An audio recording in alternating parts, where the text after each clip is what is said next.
Información de Guerrero, fueron hallados 9 cuerpos en 4 fosas, evidentemente clandestinas. El hallazgo ocurrió por una denuncia anónima. Fueron elementos de la Fuerza Estatal de Protección Civil, del Ejército y del CEMEFO, las instituciones que participaron en las excavaciones. 4 fosas clandestinas con 9 cuerpos en estado de putrefacción, en la colonia Lomas Zapatero, al poniente del municipio de Iguala, a pocos metros de las que se encontraron el 17 de abril, hace un mes, donde también exhumaron otros 9 cuerpos. Según reportes policíacos, el hallazgo ocurrió, al igual que en las otras colonias, por una denuncia anónima, y fue un operativo conjunto de elementos del Estado, diferentes corporaciones las que llevaron a cabo este hallazgo. No se ha aportado todavía versión oficial de lo encontrado. Fuentes de la policía aseguran que fueron 4 fosas y que podría haber más, como lo mencionaron incluso desde hace un mes vecinos de las colonias San Marcos y San Juan, quienes aseguraban que esas zonas eran utilizadas como cementerios, evidentemente por el crimen y por la mafia. Tenemos contacto en este momento con Miguel Barbosa, Luis Miguel Barbosa, senador de la República, coordinador del PRD en el Senado de la República, a quien le agradezco mucho que nos tome la llamada. Senador Miguel Barbosa, ¿cómo estás? Muy buenas tardes. Hola Pepe, buenas tardes, a tus órdenes. Al contrario, muchas gracias. Bueno, ya hay acuerdo para echar atrás la posibilidad de una pensión vitalicia o pago de haberes o haberes de retiro, como le llaman, de los magistrados del tribunal. ¿Van a hacer ustedes una contrarreforma? Mira, la reacción pública que se tuvo movió a una opinión en ese sentido. Entonces yo fui de los que opiné que habría que derogar este artículo de la Ley Orgánica del Poder Judicial, donde aparece ese nombre de haberes de retiro, porque no había sido parte de los acuerdos del Senado. Ese es lo que hay que corregir, el proceso legislativo de esta parte, que no fueron parte de los acuerdos. Aunque se haya dicho que sí había sido parte de los acuerdos, no es así. La historia ya se ha comentado, si quieres te la repito, pero a mí se me hace que es historia. Y entonces nosotros... Pero ¿cómo es que se coló, Miguel? A ver, te lo cuento. Mira, las negociaciones o la mesa de diálogo para construir la propuesta de reformas secundarias en materia político-electoral duraron más de 2 meses. Y previo a que llegan al Senado faltando 2 semanas que concluyera el periodo ordinario, es decir, por ahí de mediados de abril, ¿sí?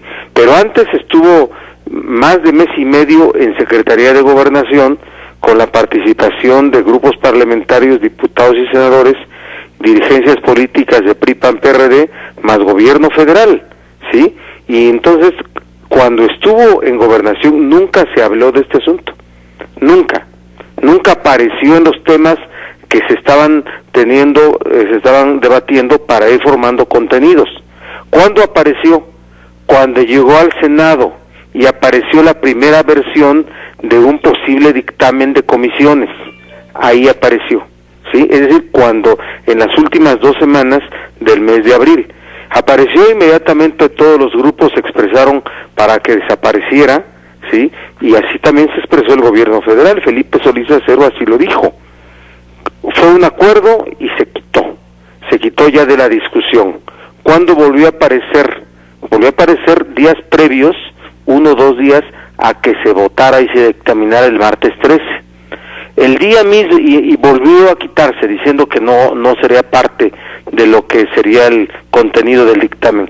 El último día, el día 13, el martes 13, ¿sí?, volvió a aparecer.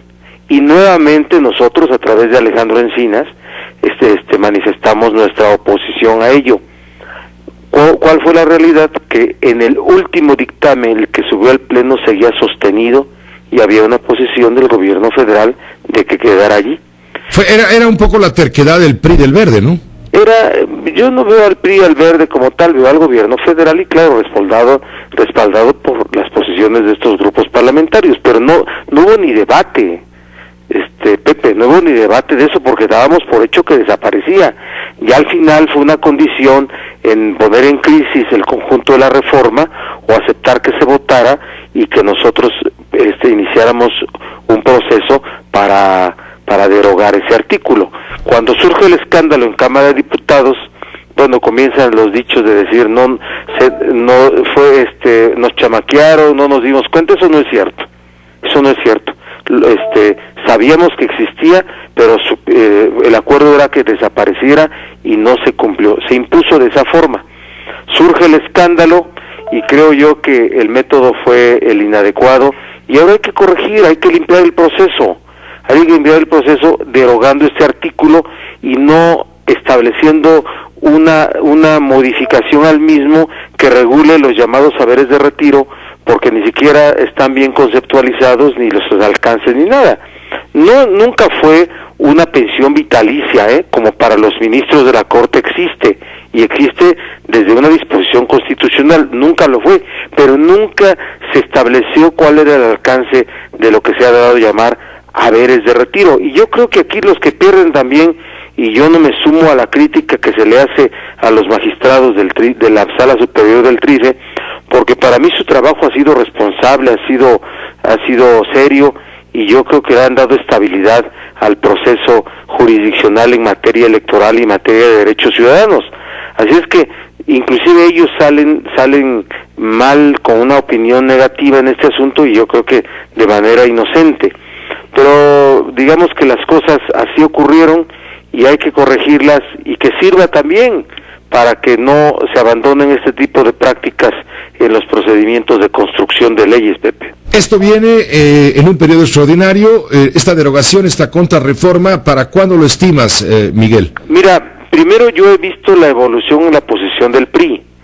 El PRI empezó opinando igual que nosotros. Ahora el PRI ya está opinando no en favor de la derogación, sino en favor de la regulación de los saberes de retiro. Sí, le está diciendo el PRI que les pueden dar 2 años, pero no más. 2 años porque hay un impedimento que cualquier magistrado de la Sala Superior, cuando concluye su periodo, no puede desempeñar su profesión en la materia electoral. ¿Me explico? Sí. Es una razón natural de todos los servidores públicos cuando dejamos de ejercer un cargo.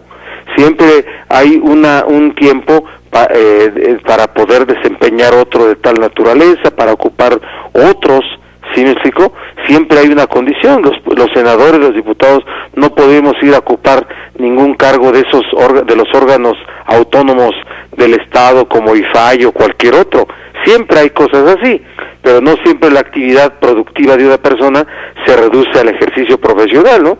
Puedo yo vender cualquier cosa, hasta chicles, ¿no? Y ganarme la vida. No estoy con eso disminuyendo la jerarquía y el nivel de los magistrados. Así es que hay que corregir este proceso, pero insisto, lo políticamente importante es que no se nos vea, o que no se vea el proceso legislativo como un mecanismo donde se pueden construir, donde pueden hacer imposiciones de contenidos. Miguel, y en esto van con el PAN. El PAN está de acuerdo. Incluso tengo entendido que en el desayuno de esta mañana, entre el líder de tu partido, Jesús Zambrano, y el recién reelecto líder nacional del PAN, Gustavo Madero, algo de estos temas se tocó, y también relacionados con la reforma energética y la reforma en Telecom. No conozco que se haya sido materia de su reunión. Yo espero que sí, en el mismo sentido de una derogación se pronunció el presidente nacional del PRD. No conozco la opinión de Gustavo Madero en ese sentido. Sí conozco las opiniones de Roberto Gil, de Javier Corral. No conozco la opinión de Jorge Luis Preciado, ¿sí? Así es que voy a esperar, pero de mientras yo soy de los que he dicho que compartamos todos los legisladores, iniciemos con un planteamiento, y creo que lo podemos moldear, y cuando la pregunta que me haces es cuándo, yo podría decir que bien puede quedar para el siguiente periodo extraordinario que se desahogue en la primera quincena de junio, que es la misma época cuando pretendemos resolver telecomunicaciones, que es la primera quincena de junio. La primera quincena de junio, es decir, ya el mes que viene. Alcanza perfectamente, ¿sí?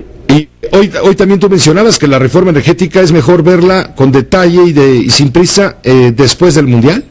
Mira, es un planteamiento que diría yo que ha dado para algunos comentarios. Yo sí creo que la afición de nuestra sociedad por el fútbol pone su atención en ella, en ese tema que es un juego, el fútbol, y el tema y hacer coincidir el periodo extraordinario de la reforma de la ley secundaria en materia energética, en la época en que está jugando México los 3 partidos cuando menos que va a desahogar en el Mundial, va a provocar una desatención. No hay que verlo con la simpleza de decir o fútbol o leyes secundarias, no. Yo respeto a los que les gusta el fútbol, pero también creo que necesitamos una sociedad atenta a un asunto tan profundo, y por eso por 15 días no se va a acabar el mundo, ni las leyes energéticas van a quedar, los que quieren aprobarla van a quedar inútiles, sino prefiero un debate serio con un pueblo atento sobre los contenidos de una reforma energética, y por eso esto que yo he declarado es parte de los comentarios, de las reflexiones que hicimos en una reunión en la que participó el presidente nacional, Jesús Zambrano, y el ingeniero Cuauhtémoc Cárdenas, y legisladores y dirección política en su conjunto. Así es que lo vamos a hacer a las fuerzas políticas, y yo espero que podamos compartir que tan responsable es que se pueda apoyar a la selección mexicana, como más responsable es que tengamos un pueblo atento, no distraído, que pueda conocer los contenidos del debate sobre reforma energética. Un tema por supuesto crucial, es un tema toral para el gobierno actual, es un tema toral pues para todos los mexicanos, en donde el PRD tendrá una posición, creo que ya la conocemos, y bueno, seguramente el PAN y el PRI van a ir juntos para mayorizarlos a ustedes. Mira, si la lógica no se equivoca, sí ocurrirá, ¿verdad? Pero nosotros ganamos debatiendo, solo eso, ganamos debatiendo e informando a la gente, y para mí el debate ahorita no se circunscribe a foros, ni a audiencias, como quiere hacer Diputados en un comunicado que saca hoy la Junta de Coordinación Política, porque lo que pretenden ahí es el mismo esquema que se está queriendo desahogar por parte de la Comisión de Energía del Senado, llevar a cabo foros y después de los foros regresar con un dictamen construido a Comisiones Unidas para que en 2, 3, 4 días se resuelva. Son 21 leyes para el Senado, 8 para diputados, las de contenido fiscal, y después llamar extraordinario y en una semana sacarlo en senadores y en la siguiente semana sacarlo en diputados. Para nosotros ahorita el modelo es el modelo que utilizamos en reforma política, obviamente sin que haya la aparición de pequeños fantasmas, ¿no? Como el de los haberes de retiro, mesas reales de negociación y un debate público sobre los contenidos de cada ley. ¿Sabe el pueblo cuántas leyes hay o tiene una opinión en favor de la reforma energética? No, tiene una opinión a favor o en contra, que es muy legítima, pero no conoce cuál es el impacto que de cada ley va a haber cuando se aplique. Entonces, para mí ese es el debate. El debate es que la gente sepa, a través de la opinión de legisladores, de expertos, de interesados, porque también es legítimo que la gente opina a favor de sus intereses en el caso de un destino legal tan amplio como es esto. ¿Cuál es el impacto que de cada ley va a ocurrir cuando se aplique uno de los 28 ordenamientos o cada uno de los 28 ordenamientos que componen esta multireforma? Así es que ese es el debate que queremos, pero ahí te pongo un dato. ¿Quién construyó las propuestas que presentó el Ejecutivo?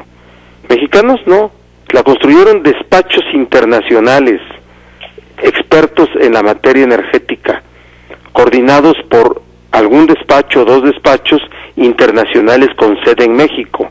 Así es que este es un asunto complicado, porque yo lo que observo es que lo que se pretende es imponer reformas tal cual fueron presentadas por el Ejecutivo. Pero vamos a ver, yo lo que te quiero decir es que el PRD no tendrá acciones obstructoras del proceso legislativo, ni acciones dilatoras de dilatación del proceso legislativo, y debatir no es una acción dilatoria ni es una acción obstructora.